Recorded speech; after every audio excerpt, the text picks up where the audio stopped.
여러분 안녕하세요. 자, 오늘은 지난 시간에 뒤를 이어서 프린트 9페이지, 자, 교과서는 86, 87페이지에 해당하는 고려의 대몽항쟁과 관련된 내용에 대해서 이야기를 하도록 하겠습니다. 지난 시간까지는 우리가 바로 이제 무신정권이 어떻게 시작되었고, 그 다음에 어떻게 이제 발전해 나갔었는지에 대해서 이야기를 했었었죠. 근데 이번 시간에는 그런 무신 정권이 중간에 이제 어떻게 무너지게 되는지와 관련된 그런 내용에 대해서 몽골의 침략과 관련해 가지고서 같이 이야기를 하도록 하겠습니다. 자, 지금부터 살펴보도록 할게요. 자, 먼저 프린트 9페이지의 첫 번째, 몽골과의 접촉, 몽골과의 강화와 관련된 내용입니다. 첫 번째 내용을 보면 다음과 같습니다. 처음에 여러분들 알다시피 칭기스칸은 몽골 고원이 있었던 거기 근처에 있었던 몽골족 중에 하나의 부족의 사람이었습니다. 그런데 그는 바로 여러 차례에 걸쳐 가지고서 배신당하고 하는 경우도 많이 있었지만은 결과적으로는 부족 전체를 통일했었죠. 그리고 몽골족을 자꾸만 흩어지게 만들려고 노력을 했었던 여진족의 금나라에게 적개심을 갖게 되었고, 그 결과 금나라에 대해서 본격적으로 선전포고를 하게 됩니다. 처음에 금나라가 잘 막아낼 줄 알았었으나 실질적으로 잘 막아내지 못했으며, 그 결과 바로 금나라는 둘로 쪼개지게 되는 사태가 벌어지게 됐었죠. 그러면서 금나라 전역이 굉장히 대혼란에 빠지게 되는 상황이 되었다 볼 수 있는데요. 근데 그때 당시에 이 금나라는 거란족에 대해서 핍박을 많이 하고 있었던 상황이었습니다. 예전에 여러분들에게 한번 얘기했다시피 여진족은 거란족에 대해서 감정이 안 좋았었다고 했었잖아요. 그렇기 때문에 거란족을 멸망시킨 다음에 거란족을 되게 좀 핍박하는 모습을 보여줬었는데, 이것이 결과적으로는 거란족의 입장에서는 몽골족이 와가지고서 거란족을 풀어준 것에 해당된다 볼 수 있는 거예요.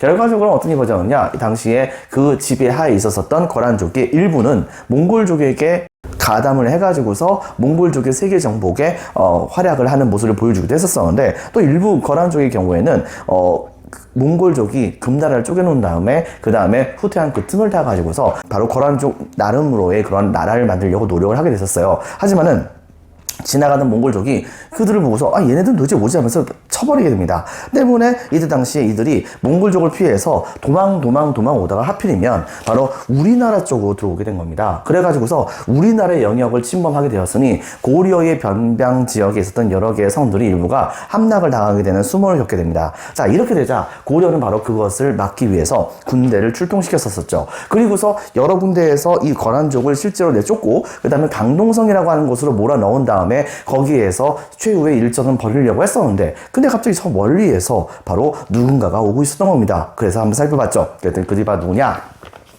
그 거란족을 쫓아서 거기까지 왔었던 몽골족이었던 겁니다. 결과적으로는 이 강동성을 앞에 두고서 바로 몽골족의 군대와 그 다음에 고려의 군대가 서로가 애매한 포지션으로 서로 이제 바라보게 되는 상황이 벌어졌던 것이에요. 하지만 얼마 후에 바로 몽골족의 목적은 거란족을 점령하는 것이고, 고려의 목적도 거란족이 뺏은 바로 강동성을 점령하는 것이기 때문에 결과적으로 이 고려는 몽골족과 같이 연합을 하게 돼요. 그래서 이른바 여몽연합군을 구성하게 되었던 것입니다. 자, 그래서 이 여몽연합군을 구성한 다음에 바로 그들은 같이 고려의 강동성을 공격을 했었고, 그 결과 강동성에 있었던 수많은 거란족들은 전부 다 항복을 하면서 패배를 하게 되었던 것입니다. 그런데 여기서 바로 이 몽골족이 고려와 같이 연합을 해가지고서 강동성을 먹은 거잖아요. 때문에 고려에게 강동성이 뭐 일부라도 내놔라 라든가 뭐 이런 식의 얘기를 할 줄 알았었는데, 몽골족은 말 그대로 그냥 거란족 일부만 데려가고 그냥 그걸로 끝인 거예요.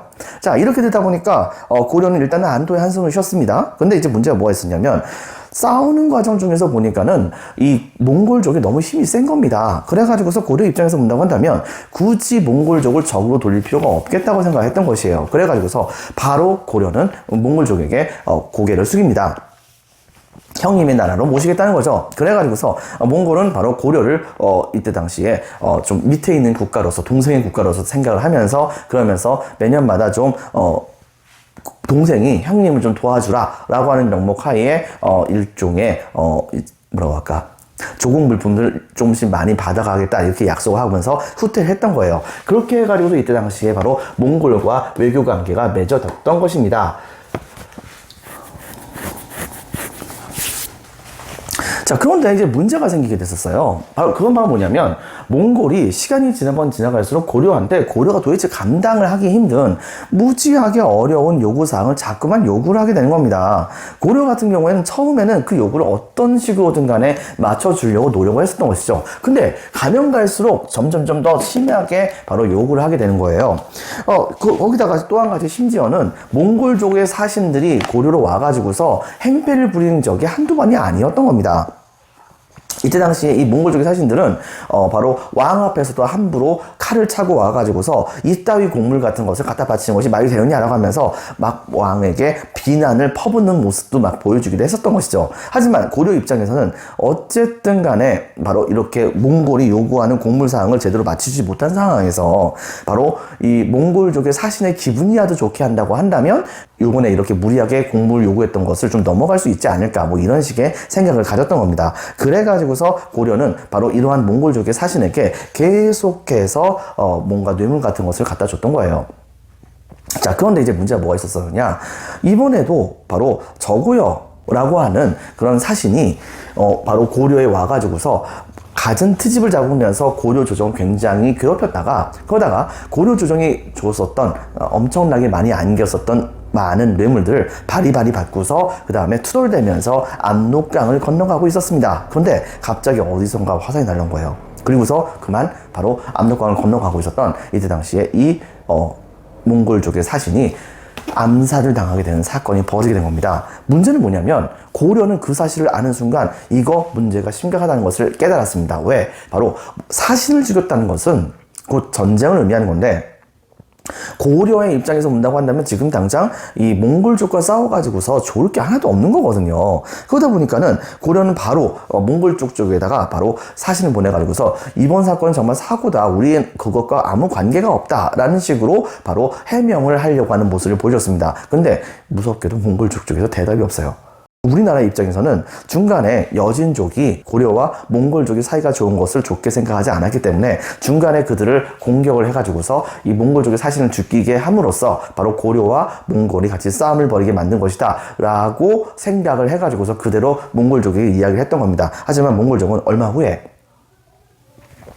사신을 죽였다는 것은 곧 전쟁을 의미한다 라고 하면서 고려를 확실하게 짓밟기 위해서 제1차 침공을 시작을 하게 됐던 것이죠. 이것이 바로 아주 기나긴 몽골의 고려 침략의 시작이라 볼 수 있는 사건이었습니다. 이것이 바로 제1차 침입이라 볼 수 있겠죠. 몽골의 제1차 침입이 이렇게 시작을 하게 됩니다.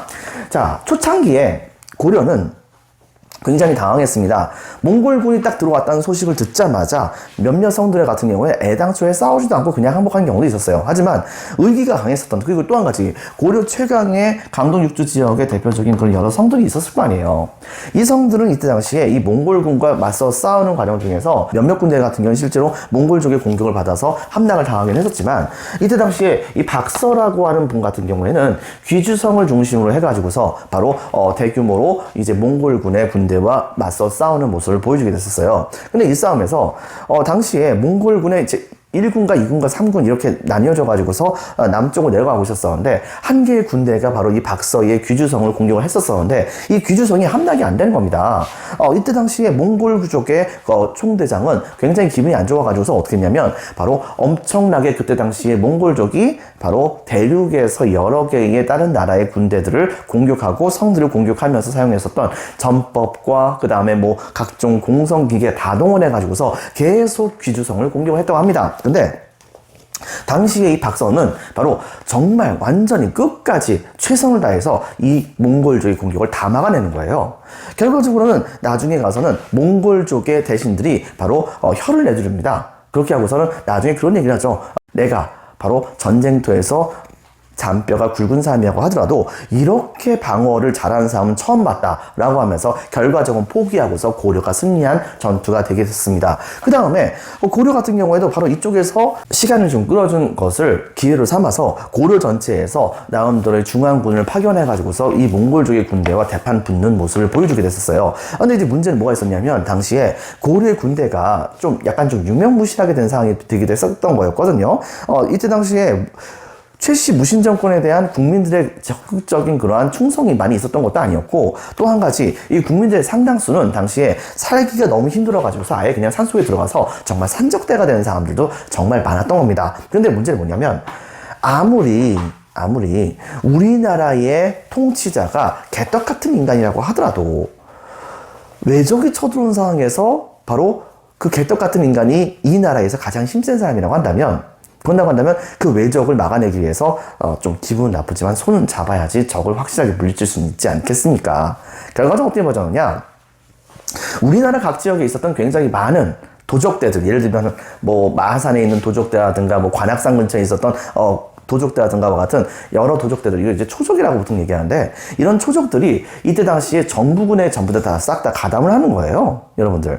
실제로 어떤 일이 있었냐면, 뭐 동선역이라고 하는 그런 곳에서 몽골군이 쳐들어왔을 때, 이때 당시에 고려의 중앙군은 그들과 맞서가지고 정말 열심히 싸움을 벌였답니다. 하지만 몽골군이 워낙 신출귀멸을 했었기 때문에 그들을 제대로 막아낼 수 있는 상황이 못 돼가지고서 결과적으로는 사실상 고려군이 막 무너지기 하려고 하는 그런 상황이 벌어지기도 했었거든요. 자, 그런데 이때 당시에 바로 마산 지역에서 정부군에 참여를 하겠다고 같이 참여를 했었던 초적 출신이었었던 아주 그냥 궁술 실력이 뛰어났던 두 명이 이때 당시에 고려군을 열심히 쫓아오고 있었던 몽골군을 향해 가지고서 화살을 아주 그냥 예술적으로 날려버리는 겁니다. 그래가지고서 쫓아오는 몽골군을 하나 둘씩 아주 그냥 순서대로 다 죽여버리게 되니까 몽골군이 나중에 이것 때문에 질려가지고서 도망가게 되는 거예요. 그래가지고서 그 여세를 몰아가지고서 실제로 고려가 승리한 경우도 있었습니다.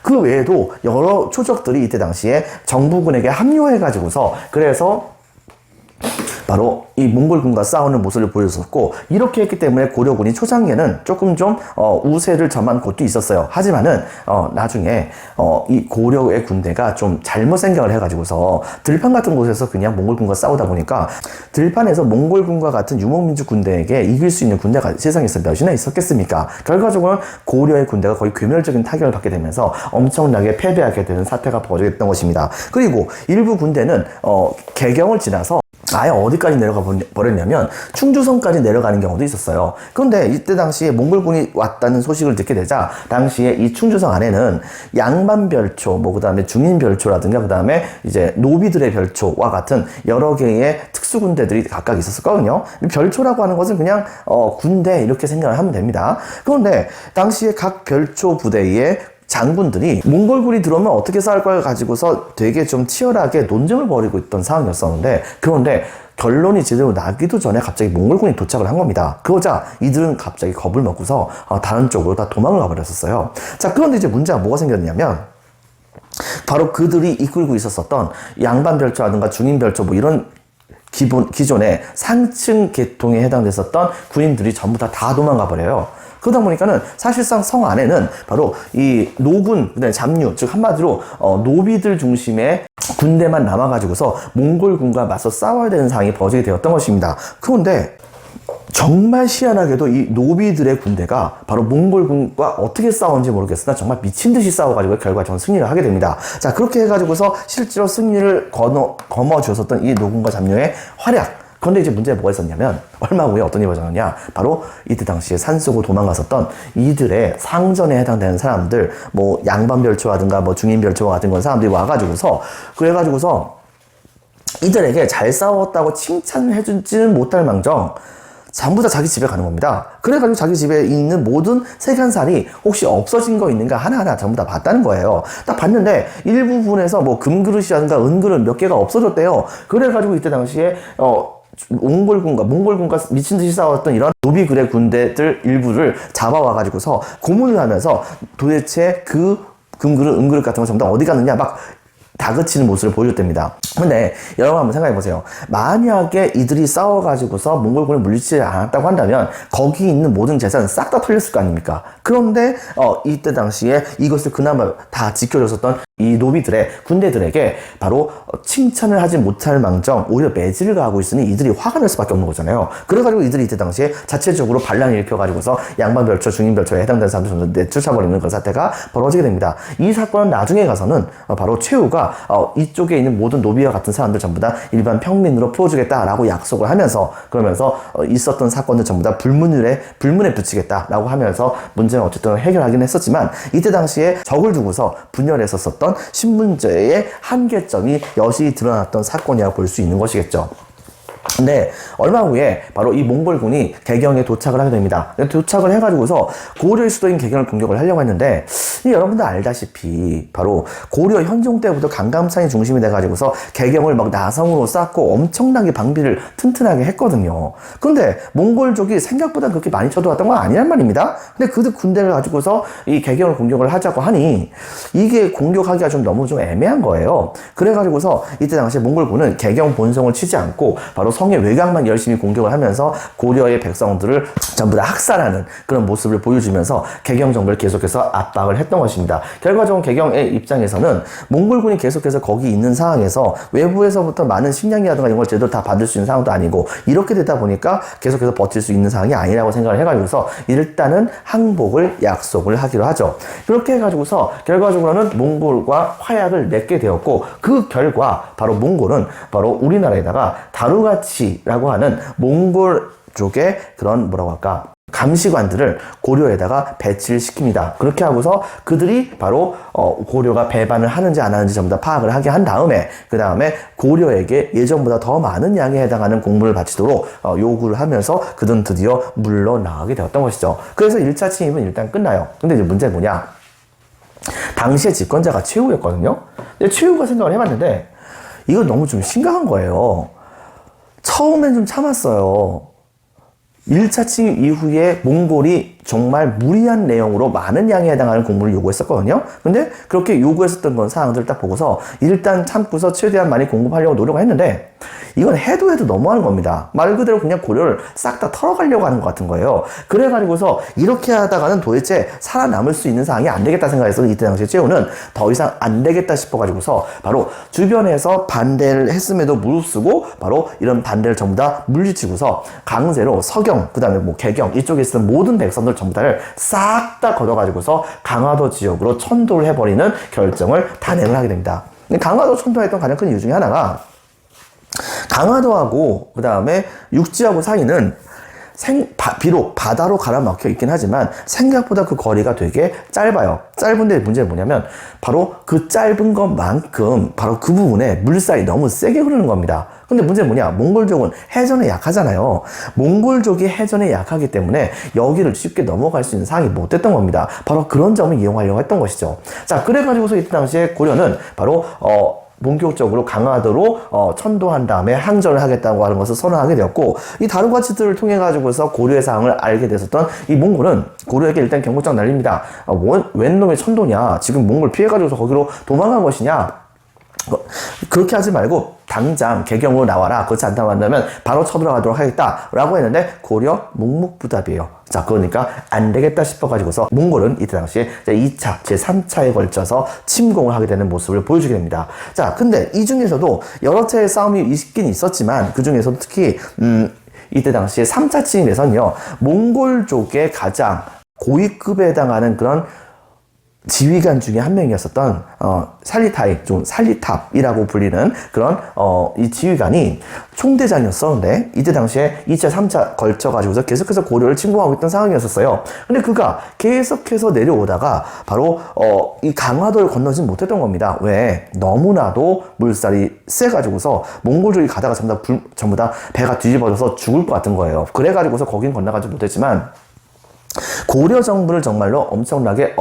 압박을 주기 위해서 말 그대로 그들은 딱 들어와가지고서 고려 전역을 전부 다 열심히 분탕질을 저지르고 있었던 겁니다. 당시에 그러면 이것을 막기 위해서 고려 정부에서는 보통 뭐 했느냐, 중앙정부 중심으로 해서 군대 일부를 파견한 적도 있었지만 대체로는 백성들에게는 몽골족의 경우에는 바로 그들이 원래 살고 있던 지역이 바닷가가 없거나 혹은 높은 산이 없었기 때문에 그 지역에서는 이들이 그다지 그렇게 활발하게 활동을 하지 못한다. 그러므로 고려 사람들은 바로 그 점을 이용해가지고서 첫 번째 바다 가운데 있는 섬에 들어가서 살거나, 그것이 아니라고 한다면 바로 깊은 산 속에 들어가서 거기서 살아라, 이런 얘기만 하고서 백성들 사실상 내팽겨쳐버리는 모습을 보여줬던 것입니다. 자, 이런 상황이었을 때 3차 침입에서 이때 당시에 몽골족의 군대가 용인 근처까지 왔던 거예요. 이때 당시에 몽골족은 가나 오나 모든 곳을 전부 다 분탕질하면서 내려오다가 드디어 용인 근처에 딱 도착을 했을 때 이 지역에 사람이 도대체 어디 사는가 이거 보려고 했는데 딱 봤더니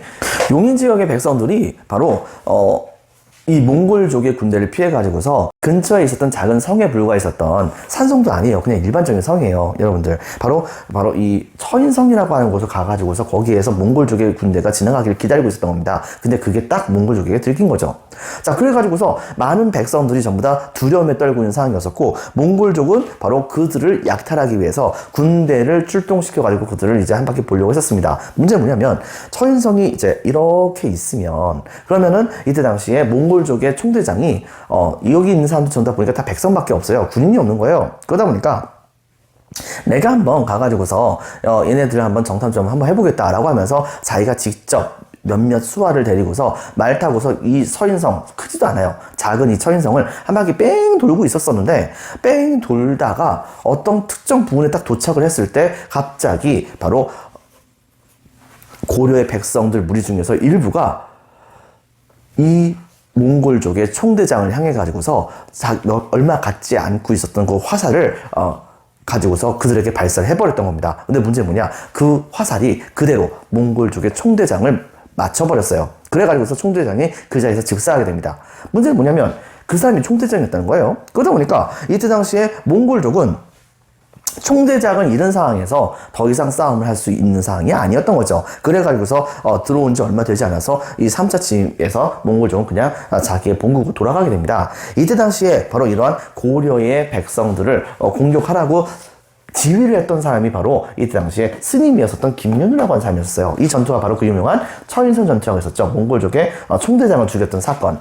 자, 이 사건이 있은 다음에 김윤우는 이때 당시에 바로 어느 정도 높은 자리까지 올라가게 됩니다. 그런데 자, 이때 당시에 몽골은 계속해서 고려인들이 자기네들을 제대로 방어하지도 않은 상황에서도 저항을 계속해서 하니까 말 그대로 고려가 계속해서 항복할 때까지 끝없이 공격을 하는 모습을 보여주게 된 거예요. 자, 그런데 이제 몽골족은 북쪽 지역에 있었던 금나라를 완전히 멸망시킵니다. 그리고서 이제 남쪽 지역에 대한 공격을, 남송정벌을 본격적으로 진행을 하기 시작을 한 거예요. 이 남송정벌 후, 그러니까 남송을 정벌한 다음에라는 얘기가 아니라 바로 남송 지역을 공격을 하는 과정 중에서, 막 시작한 과정 중에서 바로 몽골족은 다시 한번 고려를 침공하는 모습을 보여주게 됩니다. 그러면서 몽골족은 계속해서 공격을 하게 됐었었는데, 하지만 몽골족이 들어와 가지고서 고려인들을 죽이고 그 다음에 고려인들을 제거하려고 해도 몽골족이 공격할 수 있는 곳에 고려인이 없는 거예요. 전부 다 어디 갔을까? 바로 다 산속 아니면은 멀리 바다 한가운데서 살고 있었던 상황이었었습니다.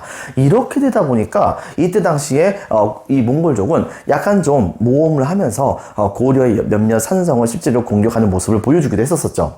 그런데 그것도 어느 날 이번에는 바로 이 몽골족이 계속해서 가다가 그러다가 옛날에 그 충주 지역에서 한번 물먹었잖아요. 근데 이 충주 지역에 처인성 전투의 영웅이었던 김윤우가 충주 산성에 바로 총대장으로서 그 지역을 지키는 장군으로서 나가 있다는 것을 알게 된 거예요. 그래가지고 옛날 사건을 복수할 겸 이 지역도 같이 정벌을 할 겸 대규모의 군대를 동원해가지고 이때 당시에 충주 산성을 공격하는 모습을 보여주게 됩니다. 자, 그런데 이제 문제가 뭐가 있었었냐면 김윤우가 생각보다 능력이 있던 사람이었던 거예요. 그러다 보니까 몽골족이 계속해서 공격했는데 이 김윤우가 많은 그런 백성들을 잘 다독여가지고서 그들을 정말로 적극적으로 잘 막아내고 있었던 상황이었었어요.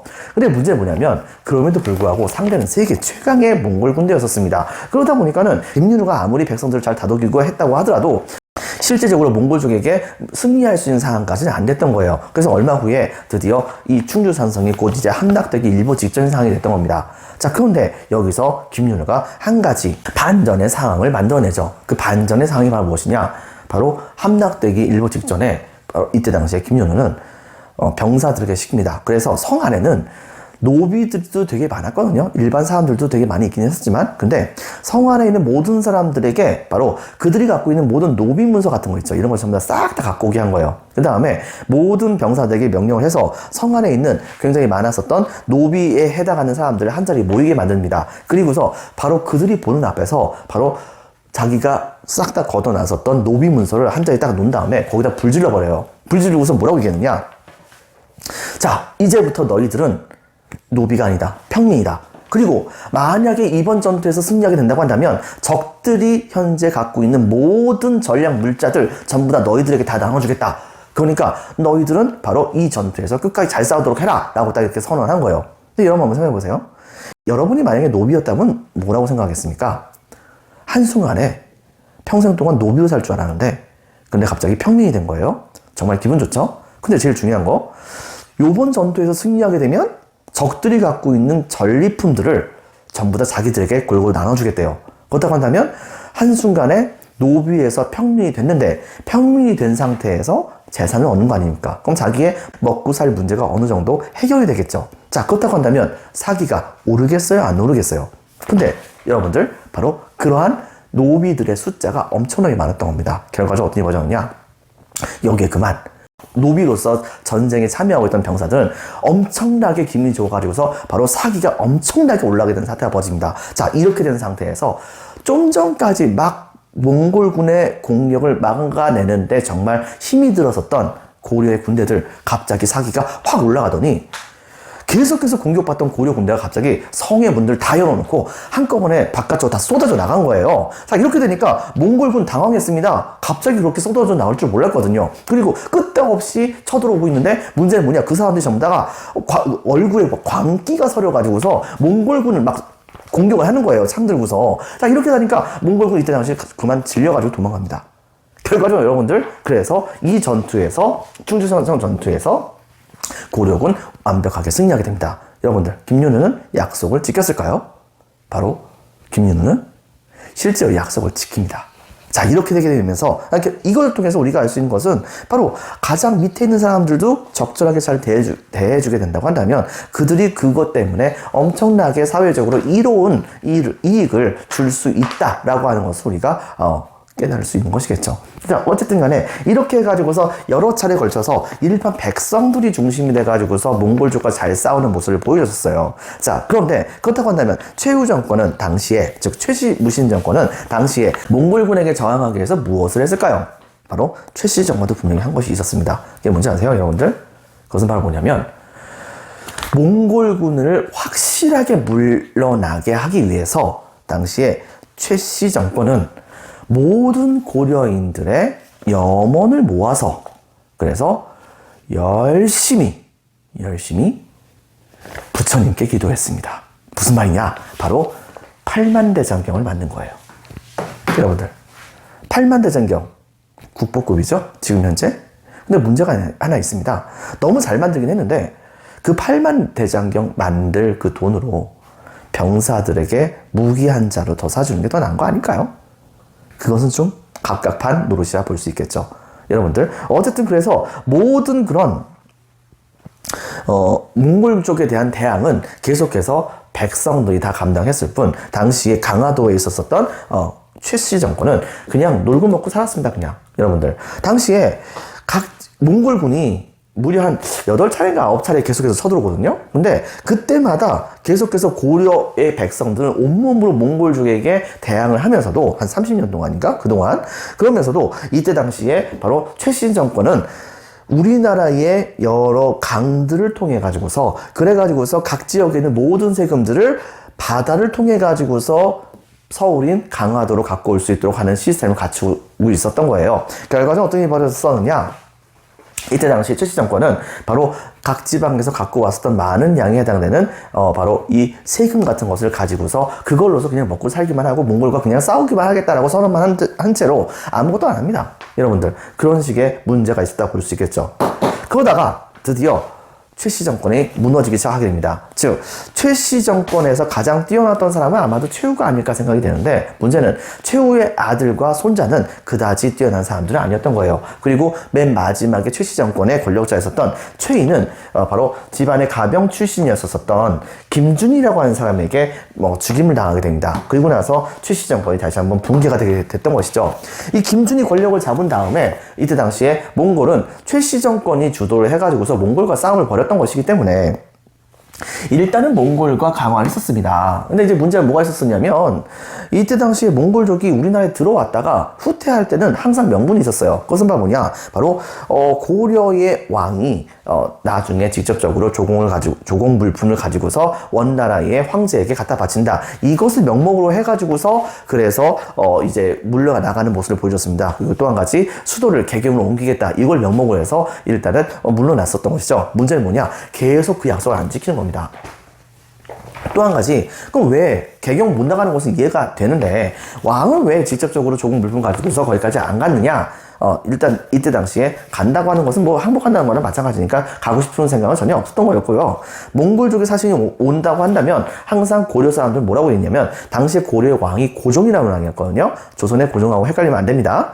고종이 바로 너무나도 몸이 아프셔가지고서 지금 현재 바깥으로 나갈 수 없습니다 라는 식으로 계속해서 핑계를 대가지고서 바깥으로 나가지 않는 모습을 보여줬던 것이에요. 이것은 결과적으로 몽골족의 입장에서는 고려가 자신들을 속인다고 생각을 해가지고서 이것 때문에 여러 차례 걸쳐서 이 몽골족이 쳐들어오게 되었던 것입니다. 자, 그런 상황에서 결과적으로는 최씨 정권이 무너지게 되면서 고려는 다시 한번 몽골족과 화해를 하게 됐던 것이죠. 그리고 몽골족의 요구 조건은 바로 뭐냐? 개경 환도입니다. 하지만 최씨 정권을 무너뜨렸었던 그 뒤를 이어서 권력을 잡았던 김준이라든가 임연이라든가 임유모 같은 사람들은 계속해서 그 자리를 유지하려고 한다면 몽골족이 바로 고려에 대해서 압력을 주는 상태를 막아내야 되는 상황입니다. 만약에 개경으로 환도를 했다고 생각해보세요. 그렇다고 한다면 몽골족이 무신 정권을 그냥 냅둘까요? 그러다 보니까 이때 당시에 무신 정권의 입장에서는 물론 이제 순수하게 몽골족과 싸워야겠다고 하는 생각을 가지고 있었던 것도 사실이긴 하지만, 이때 당시에 이 무신 정권은 강화도에서 개경으로 나가는 것을 전부 다 하나같이 반대했던 것입니다. 김준이 권력을 잡으면서도 그렇게 했었었고요. 그 다음에 그 뒤를 이어가지고서 바로 이제 김준을 제거하고 그 자리를 차지했었던 임연이라고 하는 사람들도 마찬가지입니다. 그런데 문제는 뭐냐면, 몽골족이 고려에게 강화를 하기 위해서 왔었을 때 어떤 일이 있었었냐면, 고려가 몽골족과 바로 화해를 하려고 한다면, 그런다고 한다면은 반드시 왕이 조공 물품을 갖고서 몽골족의 황제를 만나야 되고 개경으로 환도해야 한다라고 얘기를 했거든요. 그런데 고려는 이때 당시에 몽골족하고 분명히 화해를 하고 싶었어요. 근데 당장 개경 환도는 안 되지만 일단은 왕이 갈 수 있는 거잖아요. 근데 문제는 뭐냐? 고려의 왕이 진짜 병이 났던 겁니다.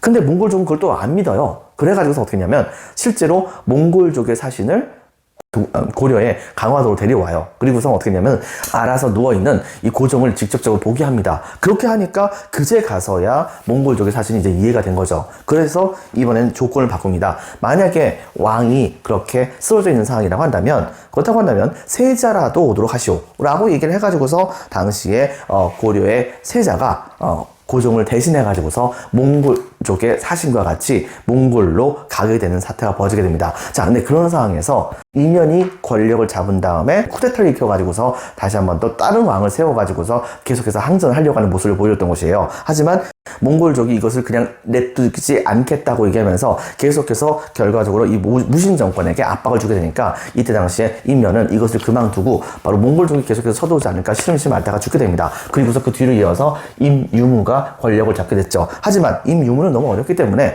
이때 당시에 고려의 무신들은 바로 이 임유무를 따르지 않고 나중에 고려의 왕을 따르게 되면서, 그러면서 쿠데타를 일으켜가지고 임유무를 제거하고, 그리고 나서 모든 정권은 이때 당시에 바로 고려의 왕에게 넘어가게 됩니다. 이때 당시 고려 왕은 이제 원종이라고 하죠. 이 원종이라고 하는 임금이 개경에 환도한 채로 그 상태로 바로 무신 정권이 무너지게 되는 모습을 보여주게 됩니다. 그리고서 실질적으로 개경으로 환도하는 모습을 보여주게 되었던 것이죠. 그렇게 하면서 몽골에 대한 고려의 항전은 공식적으로 끝났습니다. 근데 이제 문제는 뭐냐? 공식적으로만 끝났어요. 왕은 개경에 와 있고, 왜냐면 일부 문신들도 개경에 와 있었지만 나머지 모든 고려의 핵심 멤버들은 전부 다 아직까지 강화도에 있었던 거예요. 그런데 무신들은 왕이 권력을 잡는 것은 상관이 없는데 제일 중요한 건 바로 그렇다고 해가지고서 개경으로 환도하는 것은 반대했던 겁니다. 일부 무신들의 경우에는 이런 생각도 했던 거예요. 바로 원래 이제 몽골족에게 계속해서 대항하고 싶다고 하는 마음도 있었겠지만 또 다른 측면에서는 몽골족이 권력을 잡게 된다고 한다면 몽골족에게 저항했었던 무신들의 명단을 싹 다 채취해가지고서 싹 다 걷어가가지고서 그들을 전부 다 죽이려고 하지 않을까라는 식의 생각을 가지고 있었던 것도 있었던 것이죠. 결과적으로 이것 때문에 다시 한 번 더 저항을 하기로 마음을 먹습니다. 그래서 당시에 개경으로 가려고 했었던 강화도 지역에 있던 모든 대신들과 그 다음에 그들의 가족들과 그 다음에 모든 핵심 멤버들을 전부 다 싹 다 납치해버려요. 납치해버리고 이때 당시에 몽골족과의 화해를 반대하면서 왕이 현재 개경에 가 있었던 상황이었던 거잖아요. 그런데 그 왕을 무시하고 바로 강화도 안에 있었던 바로 또 다른 왕족 중에 한 명을 앞장 세워서 그를 왕으로 세운 다음에 강화도에서 일단 버팁니다. 버텼는데 이제 강화도가 이제 생각보다 그 물길이, 육지하고의 물길이 생각보다 많이 멀진 않잖아요. 그러다 보니까 몽골족에게 제대로 대항하기 위해서 강화도가 있었던 지역에서 당시에 진도가 있던 지역으로 도망가게 됩니다. 그래가지고서 이 강화도에서 진도로 넘어가서 거기에서 활약을 하게 됐죠. 바로 이들이 바로 삼별초라고 하는 군대였죠. 예전에 선생님이 여러분들에게 얘기했었죠. 바로 최씨 무신 정권 때 만들어졌었던 바로 최씨 정권을 위한 군사적 기반이긴 했었으나 공적인 바로 군대 기반이었었다고 하는 이 삼별초. 이들이 이때 당시 중심이 돼가지고서 진도로 가가지고 거기에서 몽골족에게 대항하는 모습을 보여줍니다. 근데 사실 그 군대가 고려의 거의 대부분의 군대였었어요. 자, 이러다 보니까 고려 정부는 이렇게 있는데 군대가 전부 다 여기 반란군 쪽에 가담을 해버리나 반란군이 전부 다 이쪽으로 가버리게 된 상태가 되다 보니까 이들에 대해서 어떻게든 간에 응징할 수 있는 방법이 없는 거예요. 그래가지고 몇몇 남지 않았으는 고려인 일부와 그 다음에 대부분의 몽골군의 군대가 이 진도 지역으로 가서 그들을 계속해서 공격을 하려고 했었지만 이것이 쉽지 않습니다.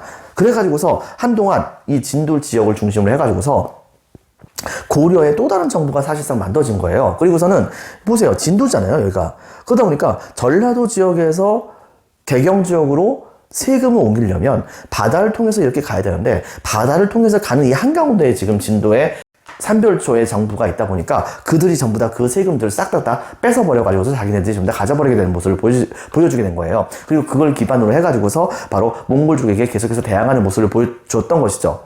결과적으로 어떤 일이 벌어졌느냐, 이때 당시에 이들은 오늘도 바로 전라도와 그 다음에 경상도 이쪽 지역에 진도에 있는 이 삼별초 정부에게 저항하는 여러 개의 군현들을 공격을 해가지고서 바로 그들을 굴복시키려고 군대를 출동시켰을 때, 그때에 바로 진도에는 군대가 별로 없을 거 아니에요? 바로 그 틈을 노려가지고서 여몽연합군이 이때 당시에 바다를 건너가지고서 진도를 점령하는 사태가 벌어지게 됩니다. 그러면서 진도는 무너지게 되었던 것이죠. 하지만 그 중에서 살아남았었던 일부 삼별초 부대는 제주도로 가게 됐었어요. 제주도 같은 경우는 김통정이라고 하는 사람이 중심이 돼가지고서 그래서 제주도를 중심으로 해서 이제 삼별초가 중심이 된 이른바 저항 세력을 구축했다 볼 수 있던 상황이었거든요. 참고적으로 이때 당시에 삼별초를 맨 처음에 이끌었던 사람은 배중손이라는 사람이었습니다. 그러다 이제 김통정으로 바뀌게 된 거예요. 이때 당시 제주도는 고려에게 합류가 된 지 얼마 안 된 상황입니다. 그 탐나국이었다가 그러다가 이제 이 고려에게 드디어 합류가 된 거예요. 근데 합류가 된 지 얼마 되지 않아서 바로 이 삼별초에게 점령을 당한 사태가 벌어지게 되었던 것이죠. 결과적으로는 그들은 한동안은 제주도를 중심으로 해서 그냥 몰래 숨어서 지내다가 드디어 그들의 세력이 일정 정도 이상에 해당하는 그런 세력을 갖추게 되었을 때 다시 한번 여기를 중심으로 해서 본격적으로 여러 지역을 이제 공격하면서 삼별초의 존재감을 과시했었죠. 이것은 더 이상 냅두면 안 되겠다 생각했었던 고려 정부와 원나라는 최종적으로는 대규모의 군대를 동원을 해가지고서 그래서 다시 한 번 더 제주도까지 공격을 해서 점령을 하게 됩니다. 여러분들, 원래 제주도에는 말이 없습니다. 그런데 여러분들 제주도 가면 거기에 쪼랑말 있잖아요. 그리고 제주도 가면 여러 목초지가 있잖아요. 몽골군들은 이때 당시에 고려를 멸망시킨 다음에 그 다음 목표로 삼았던 곳이 바로 일본이었습니다. 근데 일본으로 가기 위해서는 몽골족들이 말 타고서 달려가서 거기에서 일본을 공격을 가야 되는데, 배 타고서 가야 되는데, 문제는 뭐가 있었었느냐? 몽골 고원에서 여기까지 와가지고 배 타가지고 간다는 거 너무 멀잖아요. 그래가지고서 어떻게 했냐면 몽골족은 당시에 몽골족들이 탈 수 있는 그런 말들을 제주도에서 키우기로 했던 겁니다. 근데 제주도에 한라산, 한 중턱 지역에는 어떻게 보면은 약간 좀 비탈적이긴 하지만 너무 완만하게 비탈져 있는 모습이 있었던 거예요. 그걸 보고서 바로 거기다가 다 불질러 버려요. 불질러 버려가지고서 원시림과 같았던 곳들 전부 다를 불지른 다음에 거의 전부 다 초원지대를 만들고 거기다가 일부러 목장을 만들게 됩니다. 그리고서 그 제주도 지역을 완전히 몽골족이 빼앗아 버리죠. 그리고서 바로 말을 키우기 시작했었고 그것이 바로 지금 현재 우리가 알고 있는 제주도의 조랑말의 기원이라 볼 수 있습니다. 자, 이렇게 해가지고서 바로 제주도까지 해가지고 산별초의 항전은 끝이 나게 됩니다. 지금 현재도 진도라든가 그 다음에 제주도 같은 경우에는 뭐 진도에는 용장산성 그 다음에 제주도에서는 항파두리성과 같은 산별초의 그런 군대가 만들어놨었던 그 흔적이 지금 현재도 남아있기도 합니다. 자, 어쨌든 결과적으로 진압하게 되면서 고려의 지난한 아주 오랫동안 이어졌었던 몽골족에 대한 저항은 끝이 나게 돼요. 자, 전쟁의 결과에 대해서 한번 살펴볼까요? 결과는 자, 뭐 말할 게 뭐가 있겠습니까? 전쟁을 한 30년 넘게 했는데요. 당연히 국력이 약화가 될 수밖에 없었었죠. 자, 그리고 두 번째, 전쟁이 끝난 다음에 당시 기록에 의하면 백성들이 하나같이 산속과 바닷속에서 나오게 됐었는데 전부 다 하나같이 먹지 못해가지고서 거의 사실상 기아 상태로 바로 거기에서 나와서 생활하는 모습을 보여줬다고 합니다. 더불어서 우리나라 사람들은 끌려갔던 사람들의 숫자만 한 20만 명이 넘었었고요. 그다음에 또 한 가지 이때 당시에 바로 우리나라의 들판에서는 돌보다도 해골이 지나가다가 발에 많이 차였다고 합니다. 그 정도로 인명피해가 심했답니다. 더불어서 몽골족은 고려인들이 계속해서 항복하지 않으니까 고려인들의 사기를 굉장히 떨어뜨려 놓기 위해서 여러 군데에다가 바로 불 지르고 약탈하고 하는 모습을 보여줬거든요. 근데 그 과정 중에서 고려의 대표적인 왕자 출신의 스님이었었던 의천대사가 중심이 돼가지고서 만들었었던 초조대장경 이거 불타버리고요. 그 다음에 황룡사 구층목탑 정말 안타까웠죠. 바로 이것도 같이 몽골족의 침입 때 불타버리게 되는 모습을 보여주게 됩니다. 고려는 이렇게 상처뿐인 저항을 드디어 끝내게 되었다 볼 수 있겠죠. 자, 어쨌든 내용을 보면 다음과 같이 이야기할 수가 있을 것 같습니다. 여러분들 프린트 9페이지 보도록 하세요. 자, 2번 고려의 대모항쟁, 1번 동감 1번 별표 하나. 자, 몽골의 빈칸 적겠습니다. 칭기즈칸이 동감이 1번 몽골족 통일, 동감이 2번 세력 확장, 동감이 3번 금 공격. 자, 금 지배하에 거란족이 고려의 빈칸 적겠습니다. 강동성으로 침입을 하게 됩니다. 자, 여몽연합군이 강동성에서 거란족을 격퇴하게 됐었는데요. 이 전투를 이제 강동성 전투라고 하죠. 그 다음에 외교 관계를 수립을 하게 됩니다. 그래서 여기에서 바로 고려는 동생, 그 다음에 몽골은 형, 이런 식의 외교 관계를 했었었는데 문제는 뭐냐? 몽골은 그렇게 하고서는 고려를 사실상 자기 복속 취급을 해버린 거예요. 그래서 너무 무리하게 공물을 요구했던 것입니다. 밑을 치면 자, 몽골의 무리한 공물 요구, 빈칸 적겠습니다. 복속국. 자, 결과적으로는 이 과정 중에서 몽골족의 사신이 피살되는 사건이 터지게 되었고 박스 치겠습니다. 몽골의 1차 침입. 자, 항쟁 과정 별표 한 개 반. 초계선 박스 치겠습니다. 1차 침입. 자, 동감 1번 박서의 빈칸 읽겠습니다. 귀주성 전투. 동감 2번 초족의 항전. 동감 3번 충주성 전투. 자, 이거 이후에 개경이 포위돼서 몽골과 강화하는 모습을 보여주게 됩니다. 자, 근데 몽골 동감이 이때 당시에 자, 동감이 1번 다루가치라고 하는 감독관을 파견했다고 했었죠. 동감 2번 무리한 공물 요구를 계속해서 하게 됩니다. 아니, 전보다 더 많이 하게 돼요. 자, 이런 과정 중에서 더 이상 견디지 못했던 고려는 최우가 중심이 돼서 항전하게 되죠. 박스 치겠습니다. 강화도, 천도, 박스, 최우. 그 다음에 또 한 가지 김윤후라고 하는 사람은 처인성 전투에서 몽골족의 살리탑을 사살하는 모습을 보여주게 됐던 것이죠. 김윤후가 죽였다기보다는 김윤후가 지휘했는데 그 지휘했던 부대가 바로 이 살리탑을 죽였다고 합니다. 김윤후 적어주세요. 중기에서는 몽골이 남성 정벌을 시작했었고 그 다음에 본격 침공. 동감 1번 김윤후의 충주산성 항전. 동감 2번 팔만대장경 조성 시작. 불력과 민심 집결로 빈칸 적겠습니다. 몽골 침략 극복 목적이 있었다고 볼 수가 있겠습니다. 하지만 좀 안타깝다 볼 수 있겠죠. 자, 그 다음에 또 한 가지 후기에선 동감 1번 최씨 무신 정권의 과도한 세금 징수. 그 다음에 동감 2번 이런 것들로 인해서 백성들이 최씨 무신 정권에 대한 원성이 높았습니다. 백성 외면으로 원성이 있었다. 밑줄. 결과적으로는 최이가 죽게 되면서 최씨 무신 정권은 무너지게 됐고요. 동그라미 1번 최씨 무신 정권 붕괴. 동그라미 2번 그러면서 몽골과 강화하게 됩니다. 하지만 무신들이 계속해서 개경 환도를 거부하게 되었고 여러분도 알다시피 바로 김준, 임연, 임유무에 이르러가지고서 계속해서 몽골족에게 저항하는 모습을 보여주기도 했었습니다. 하지만 최종적으로는 밑줄치겠습니다. 임유무 피살 후 무신정권 완전 붕괴 밑줄쫙 개경 환도 박스. 그러면서도 삼별초가 끝까지 항쟁합니다. 별표 2개. 삼별초의 항쟁에서는 핑크가 적겠습니다. 삼별초, 좌별초, 우별초, 신이군으로 이루어지는 삼별초는 자 밑줄치겠습니다. 몽골과의 강화 및 개경 환도에 반대하여 강화도 동그라미 진도 동그라미 제주도 강화도 진도 제주도 이렇게 생각을 하면 됩니다. 이렇게 옮겨가면서 항쟁을 하게 됐었고 결과적으로 이런 항쟁도 최종적으로는 몽골군에 항복을 했었던 고려군이 몽골군과 같이 연합을 해가지고서 바로 이들을 하나 둘씩 전부 다 진압을 하게 되는 모습을 보여주게 됩니다. 바로 여몽연합군 빈칸에 적겠습니다. 여몽연합군. 자, 그 다음에 별표 하나 전쟁 결과에선 동그라미 1번 국력 약화, 동그라미 2번 농토의 황폐화, 동그라미 3번 막대한 인명피해, 동그라미 4번 각종 문화재, 초조대장경 판목이라든가 그 다음에 황룡사 구축 목탑 같은 것들이 전부 다 소실되게 됩니다. 근데 그러면서도 고려는 동아시아 지역에서 베트남 빼놓고는 몽골 쪽과 30년 동안 싸워가지고서 아주 징하게 몽골 쪽 좀 질리게 만듭니다. 나중에 그것 때문에 실제로 몽골족에게 인정을 받기도 했었죠. 물론 이제 일본도 몽골에게 저항하는 모습을 보여주긴 했었지만 걔네들은 이제 좀 운이 좋았던 거고요. 자, 어쨌든 간에 이렇게 되면서 몽골에 대한 바로 고려의 저항의 시대는 끝이 나게 됩니다. 자, 다음 시간에는 바로 그 뒤를 이어서 몽골 간섭기, 즉 원간섭기라고도 얘기하죠. 이 원간섭기 시대 때의 고려가 어떻게 활동을 해 나갔었는지에 대한 내용에 대해서 살펴보도록 하겠습니다. 자, 여러분들 수고 많으셨습니다. 오늘 여기까지 할게요. 감사합니다.